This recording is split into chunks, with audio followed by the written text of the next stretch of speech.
waktu kita mentaati perintah Tuhan, waktu kita melakukan yang Tuhan suruh, itu tidak ada persoalan. Mentaati Yesus, bersama dengan Yesus, berjalan hidup bersama Yesus, juga bukan menjadi jaminan tidak ada masalah. Jadi kalau saudara ketakutan dan terus ketakutan dan terus ketakutan, seolah-olah saudara itu sedang menghina Tuhan.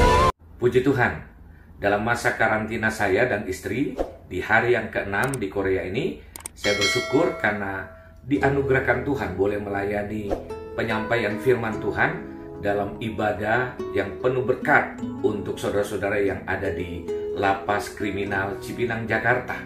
Nah, karena itu hari ini saya akan membahas firman Tuhan dengan tema mengapa engkau begitu takut dan tidak percaya. Karena itu saya mengajak kita untuk membuka Alkitab kita yang saya akan ambil di dalam kitab Markus pasal yang ke-4. Judulnya di sini angin ribut diredakan. Pada hari itu, waktu hari sudah petang, Yesus berkata kepada mereka, "Marilah kita bertolak ke seberang."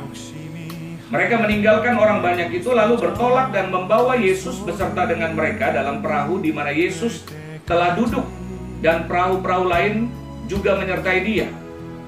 Lalu mengamuklah taufan yang sangat dahsyat, dan ombak-ombak menyembur masuk ke dalam perahu sehingga perahu itu mulai penuh dengan air. Pada waktu itu Yesus sedang tidur di buritan di sebuah tilam. Maka murid-muridnya membangunkan dia dan berkata kepadanya, "Guru, engkau tidak peduli kalau kita binasa?" Dia pun bangun, menghardik angin itu dan berkata kepada danau itu, "Diam, tenanglah." Lalu angin itu reda dan danau itu menjadi teduh sekali. Lalu dia berkata kepada mereka, "Mengapa kamu begitu takut? Mengapa kamu tidak percaya?" Mereka menjadi sangat takut dan berkata seorang kepada yang lain, "Siapa gerangan orang ini sehingga angin dan danau pun taat kepadanya?" Nah, ini adalah badai kehidupan dalam arti memang badai real. Alkitab katakan ada taufan yang sedang mengamuk. Dan ini gambaran dalam kehidupan setiap kita bahwa badai bisa terjadi. Badai ada yang dilakukan oleh setan. Jadi memang persoalan setan ingin hancurkan kita supaya kita akhirnya apa? Menolak Tuhan. Tetapi yang kedua, ada badai karena memang kesalahan kita. Ya, kita butuh jujur dalam kehidupan kita. Karena kalau kita tidak mau jujur, biasanya firman Tuhan sebaik apapun tidak akan pernah bisa mengubahkan kita. Jadi ada yang memang kesalahan kita, sehingga badai itu menerpa kita. Dan itu bagian biasanya dari cara Tuhan untuk mengingatkan kita, untuk kita akhirnya kembali normal, kembali kepada Tuhan. Tapi ada juga kejadian yang terjadi, badai yang terjadi, yang memang fenomena alam. Ya, di dalam laut, di dalam danau Galilea, walaupun itu danau, tetapi kalau saudara yang berasal dari tanah Batak, saudara tahu betul Danau Toba itu bisa terjadi tiba-tiba. Kan beberapa kejadian yang lalu ada yang namanya perahu atau kapal motor yang tenggelam. Walaupun dia tidak besar banget, tetapi tetap bisa ada badai yang menghancurkan perahu. Nah, bisa juga fenomena alam. Kalau ditanya sekarang misalnya COVID, kita mungkin bertanya, ini dari Tuhan kah? Ini dari setan kah? Ini dari memang fenomena alam? Intinya kita tidak tahu jawabannya. Tetapi yang kita harus tahu bahwa semuanya itu ada dalam kendali Tuhan. Bahwa ketika kejadian ini terjadi, dalam ketuhanan Yesus, dalam kemahatauannya, dia tahu pasti bahwa sebentar lagi akan terjadi badai. Yesus tahu walaupun murid-muridnya seorang nelayan, lebih banyak nelayan, tetapi murid-muridnya tidak maha tahu. Tapi Yesus tahu bahwa sebentar lagi akan terjadi badai. Tapi kita lihat bahwa keberangkatan ini, mereka pergi ke dalam perahu, menaiki perahu, Yesus yang perintahkan. Jadi bukan kemauan mereka. Coba kita lihat mulai dari ayat yang ke-35, dikatakan demikian. Pada hari itu, waktu hari sudah petang, Yesus berkata kepada mereka, "Marilah kita bertolak ke seberang." Mereka meninggalkan orang banyak itu, lalu bertolak dan membawa Yesus beserta dengan mereka dalam perahu di mana Yesus telah duduk, dan perahu-perahu lain juga menyertai dia. Jadi bukan cuma satu perahu, ada perahu lain yang menyertai dia. Jadi mereka berangkat di saat orang banyak sedang antusias. Karena Yesus lagi mengajar banyak, Yesus menyembuhkan orang, Yesus melakukan mujizat, Yesus mengajar perumpamaan. Tapi tiba-tiba orang banyak lagi antusias, Yesus mengajak untuk meninggalkan tempat itu. Jadi masalah ini atau badai ini terjadi bukan maunya mereka, tetapi maunya Yesus. Kenapa saya bilang maunya Yesus? Yesus mau pergi dan mengajak murid-muridnya. Jadi Yesus ini bukan inisiatif muridnya untuk pergi. Yang kedua, coba kita perhatikan bahwa dalam masalah ini, dalam badai ini, Yesus pun ada di dalamnya. Yesus pun hadir. Berarti ini ada suatu kesimpulan. Tidak ada jaminan waktu kita mentaati perintah Tuhan, waktu kita melakukan yang Tuhan suruh, itu tidak ada persoalan. Mungkin ada saudara yang saat ini sedang menderita, sedang mengalami kesusahan, padahal saudara itu taat sama Tuhan. Mungkin, saya tidak tahu, saya tidak mengenal saudara secara pribadi. Dalam cerita ini, mereka melihat, mereka mentaati perintah Yesus untuk pergi. Lalu mereka juga melihat Yesus bersama-sama dengan mereka. Tetapi sekali lagi, mentaati Yesus, bersama dengan Yesus, berjalan hidup bersama Yesus, juga bukan menjadi jaminan tidak ada masalah. Masalah bisa muncul. Dan Yesus menegur mereka. Karena kita sudah baca secara lengkap. Yesus menegur, Yesus bilang begini, mengapa kamu begitu takut? Mengapa kamu tidak percaya? Yang Yesus ucapkan, bisa juga Yesus ucapkan kepada saya dan saudara. Saudara mungkin udah jadi Kristen cukup lama.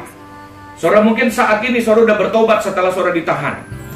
Karena mungkin ada orang yang dulunya lewat hidup yang normal, dia tidak mau berubah. Tetapi ada orang yang akhirnya hidupnya bisa berubah ketika dia ditangkap mungkin. Intinya Tuhan punya banyak cara untuk menyelamatkan seseorang. Coba saudara berpikir aja, kalau ada yang saudara misalnya merasa, iya Tuhan, saya sadar ketika saya ditahan, saya menyadar akhirnya hidup saya diubah. Tapi ada banyak orang yang juga dilakukan hal-hal yang seperti ini, tetapi dianya tidak mau meresponi dengan baik. Nah, saya berharap Bapak Ibu, Bapak-Bapak semuanya meresponi. Ketika Tuhan izinkan ini, berarti Tuhan sedang mau melakukan sesuatu. Nah, coba perhatikan, mengapa Yesus marah dan berkata, mengapa kamu begitu takut dan tidak percaya?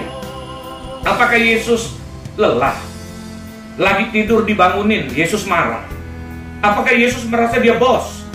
Dia merasa harga dirinya tidak dihormati, sehingga akhirnya apa? Dia dibangunkan di saat tidur. Apakah Yesus melakukan hal itu karena dia emosional? Saya yakin Yesus tidak darah tinggi ya. Yesus orangnya sangat baik. Sepertinya wajar kan manusia takut di saat badai? Di saat sekarang saudara takut terjangkit COVID-19, rasanya wajar kan? Wajar kan murid-muridnya ketakutan ketika badai sedang menerpa. Karena Yesus bilang, mengapa kamu begitu takut? Artinya takutnya itu udah begitu mendalam. Nah, karena itu saudara-saudara, kita perhatikan ayat yang ke-35. Kita harus sadar bahwa Yesus menegur murid-muridnya. Harusnya mereka sadar bahwa mereka sedang melakukan perintah Tuhan. Kalau mereka melakukan perintah Tuhan, yang pasti pembelaan itu ada. Jadi saudara ketika melakukan perintah Tuhan, lalu kejadian, ada badai, ada persoalan, ada tekanan melanda kita, ingat, selama kita melakukan perintah Tuhan, tidak mungkin dia biarkan. Mungkin masalah bisa ada. Ada orang yang menginjil, kami beberapa kali ketemu di Nusa Kambangan, ada yang menginjil, divonis dan dipenjarakan di Nusa Kambangan, di SMS lagi, seolah penjahat yang jahat, yang sadis. Untuk melakukan penginjilan, dia harus ditahan. Dia harus menderita, mengalami badai. Tapi ingat, selama kita melakukan perintah Tuhan, pembelaan itu pasti. Jadi Yesus menegur mereka, Yesus marah sama mereka, karena mereka itu sedang mentaati dan tidak mungkin aku biarkan. Jadi kalau saudara sudah melakukan yang baik, setelah saudara bertobat, kok keadaannya makin sukar ya? Kalau saudara melihat misalnya istri saudara, anak-anak saudara, kok mengalami masalah-masalah yang tidak asik gitu. Ingat, selama saudara belajar untuk taat, Tuhan pasti bela. Sama seperti cerita ini, Tuhan bela sesuai dengan waktunya. Yesus tahu sebentar lagi ada badai, tetapi dia tetap tidur. Karena memang dalam peristiwa ini Yesus sedang menunjukkan kemanusiaannya yang bisa lelah setelah seharian bekerja. Nah, yang kedua, Yesus marah atau Yesus menegur karena mereka ketakutan di saat Yesus sedang bersama dengan mereka. Jadi kalau saudara mengerti, mereka kan sudah lihat Yesus mengajar, Yesus juga melakukan mujizat. Mereka itu bukan cuma dengar dari kata orang. Mereka lihat Yesus itu menyembuhkan banyak orang. Yesus melakukan banyak mujizat. Sehingga ketika mereka berjalan dan ada Yesus, seharusnya mereka tidak begitu takut. Gini, takut itu normal lah. Manusia dikasihkan Tuhan otak.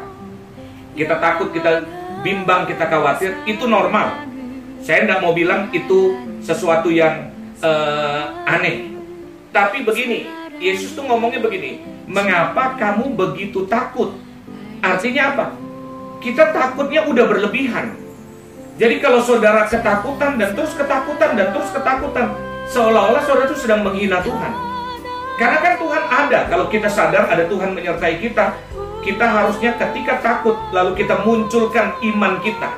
Maksudnya gini, oh iya, Tuhan yang janji, Tuhan yang bilang aku akan menyertai engkau. Berarti kita tidak boleh ketakutan yang terus menerus. Jadi waktu kita takut, kita yang harus olah diri kita. Enggak, saya percaya. Mulai aja dengan perkataan.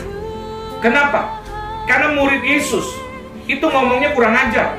Kalau saudara perhatikan, karena ini ada beberapa konteks yang ditulis, ada di kitab Matius, ada di kitab yang lainnya. Yesus, murid ini ngomong, mengapa engkau berdiam diri saja? Mengapa engkau tidak peduli? Jadi dia sedang, tanda petik, sedang menghina Tuhan. Siapa bilang Tuhan tidak peduli? Jadi kalau saudara udah bersungguh-sungguh mengikuti Tuhan, percaya, saudara sudah melakukan kehendaknya, saudara juga sudah mulai meninggalkan dosa. Ingat, selama Yesus ada, kita pasti dibela. Jadi Tuhan tentunya dari apa yang kita baca di sini, Tuhan juga bisa ngomong kepada saya, bisa ngomong kepada saudara. Kenapa kau begitu takut? Mengapa engkau tidak percaya? Yesus ada bersama dia, Yesus yang memberikan perintah dan kita mentaati. Harusnya kita tidak boleh mengalami ketakutan yang berlebihan. Nah, yang terakhir, kita lihat ayat yang ke-38, dikatakan demikian, 38. Pada waktu itu, Yesus sedang tidur di buritan di sebuah tilam, maka murid-muridnya membangunkan dia dan berkata kepadanya, Guru, engkau tidak peduli kalau kita binasa. Yesus menegur mereka. Yesus marah karena perkataan mereka. Saudara, ada berapa kali dan berapa sering kita tuh sembarangan memberikan perkataan-perkataan kepada Tuhan. Aduh, mampus aku. Aduh, hancurlah aku. Ingat, jangan pernah sembarangan memberikan perkataan kepada Tuhan.